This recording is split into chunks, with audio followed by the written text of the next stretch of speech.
Hello bachcho, so let's read this question. So this question says 1 mole of an ideal gas expands adiabatically from an initial state Ta, V naught to final state Tf, 5 V naught. अब ये another mole of the same gas expands isothermally from a different initial state to the same final state. The ratio of specific heat at constant pressure and constant volume of this ideal gas is gamma. What is the ratio of Ta upon Tb is? ठीक है, तो question ऐसा बोल रहा है कि एक gas है, उसको हम एक्सपेंड कर रहे हैं from an initial state to final state.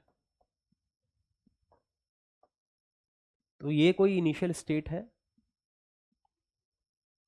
अच्छा, तो दोनों अलग अलग केसेस में इनिशियल स्टेट डिफरेंट डिफरेंट है। तो यहां पर इनिशियल स्टेट अलग है और इस वाले केस में इनिशियल स्टेट है TA, V नॉट। तो वॉल्यूम तो दोनों का सेम है लेकिन टेम्परेचर दोनों का अलग अलग है। ठीक है, पहले वाले केस में TA, V नॉट से हम TF, 5 V नॉट तक जा रहे हैं और एडियाबेटिकली एक्सपेंड कर रहे हैं। तो लेट से हम ऐसे चले गए, तो इस पॉइंट के कोऑर्डिनेट्स हो गए टेम्परेचर TA, V नॉट। ठीक है, हालांकि पीवी डायग्राम में बना रहा हूं बट टेम्परेचर का डेटा मुझे दिया है इसलिए मैं उस हिसाब से लिख रहा हूं। यहां पर ये जो फाइनल पॉइंट है इसके कोऑर्डिनेट्स हो जाएंगे TF, 5 V नॉट। और दूसरी गैस को अपन आइसोथर्मली एक्सपेंड कर रहे हैं इस स्टेट से। अब आइसोथर्मली एक्सपेंड करें तो उसका जो स्लोप होता है ना कंपैरेटिवली कम होगा, मतलब वो ज्यादा हॉरिजॉन्टल हो जाएगी। तो वॉल्यूम दोनों केस में सेम है, देखो इसका भी इनिशियल वॉल्यूम इसका भी इनिशियल वॉल्यूम सेम है। तो जो दूसरी स्टेट जहां से अपन उसको एक्सपेंड कर रहे हैं ना वो दो केसेस पॉसिबल है, या तो यहां से ऐसे जाएगी या फिर यहां से ऐसे जाएगी। अब वो दोनों में से कौन सा होगा? तो हम जानते हैं कि यार आइसोथर्मल का स्लोप कंपैरेटिवली कम होता है, इसी वजह से वो यहां से ऐसे जा रही होगी।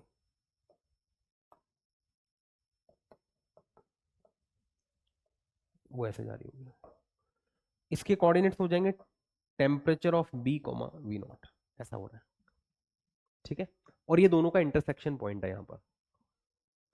The ratio of the specific heat at constant pressure and constant volume is gamma. तो आपको बताना है TA और TB का रेशियो क्या हो जाएगा, temperature A upon temperature B का रेशियो क्या हो जाएगा। ठीक है, देखिए ये जो प्रोसेस है ना वो एडियाबेटिक प्रोसेस है और एडियाबेटिक प्रोसेस के लिए PV की पावर गामा बराबर क्या होता है, कांस्टेंट होता है भैया, है ना। तो जो कॉन्सेप्ट यहां पर अपन यूज कर रहे हैं, एडियाबेटिक के लिए PV की पावर गामा बराबर कांस्टेंट और आइसोथर्मल के लिए PV की पावर PV बराबर कांस्टेंट, ये दो कॉन्सेप्ट यहां पर यूज होने वाले हैं। एडियाबेटिक के लिए ये यूज होता है और आइसोथर्मल के लिए ये यूज होता है। ठीक है, ये कॉन्सेप्ट यहां पर लगने वाला है।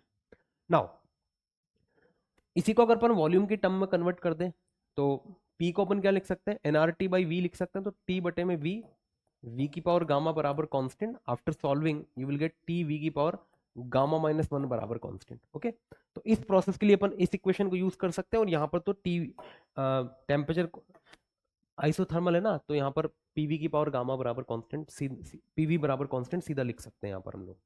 ओके, अब चूंकि ये एक आइसोथर्मल प्रोसेस है बच्चों, ये एक आइसोथर्मल प्रोसेस है, इसका मतलब इसके हर पॉइंट पर टेम्परेचर सेम होना चाहिए। तो यहाँ का टेम्परेचर अगर TB दिया हुआ है ना, तो इसका मतलब यहाँ का भी टेम्परेचर TB होना चाहिए। तो यहाँ से मुझे एक क्लू मिलता है कि TB की जो वैल्यू है ना TF के बराबर हो जानी चाहिए, है ना, क्योंकि एक आइसोथर्मल प्रोसेस है और ये पॉइंट इस पर प्रेजेंट है। इसका मतलब इसके हर पॉइंट का टेम्परेचर अगर सेम है तो यहाँ का टेम्परेचर जितना है उतना यहाँ का भी होना चाहिए। तो ये मुझे एक इंपॉर्टेंट इन्फॉर्मेशन यहाँ से मिल चुकी है। नाउ अब हम क्या करते हैं, इस वाले प्रोसेस के लिए एडियाबेटिक इक्वेशन लगा देते हैं। तो TA V नॉट की पावर गामा -1 बराबर TF का मतलब क्या हो गया पता है, ये हो गया एंड 5 V नॉट की पावर गामा -1।